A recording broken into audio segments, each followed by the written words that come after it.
A corte a começar com o tratamento de, entre outros, o caso de assassinato de pareja Nikita Catarina Ataf, de 23 anos, e Shendrik Emmanuel Round, de 17 anos de idade.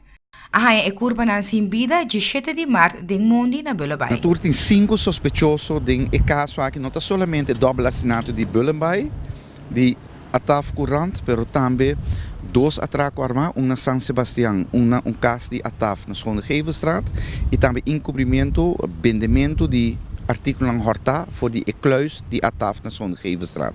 Toer 5 te worden acusado de atraco na Schoongevenstraat, atraco na San Sebastián, encobrimento, posição de arma e candela.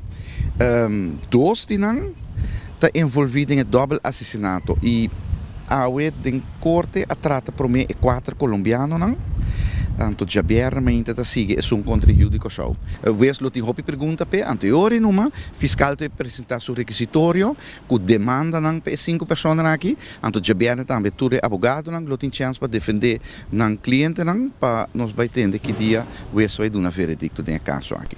27 de maio último, a mestra comissão trata o caso pro forma de corte. Riba e dia fiscal a petição para posponer tratamento de conteúdo em espera de algum resultado. Corte vai de acordo, pois, a comissão com tratamento de conteúdo. Lo que sale na clara awe, tá o hopi gráfico com colombiano sospechado de doble assassinato, explica hopi detalhar, com atraco ribarrant ku Ataf, den Bullenbay, den Mondi Abay, e com na liquida ng vítima. Então, o momento na de opi emoção, essa antecipar, essa bisa público, você tem opi público, família de Ataf, Courant, com San Sebastián, etc. A bisa nang, tu vai ter opi emocional, e espera que tu tem compreensão pese.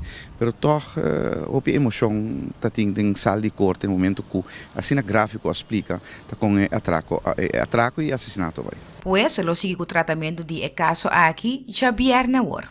Para Telenotícia, Sharifa Bashir.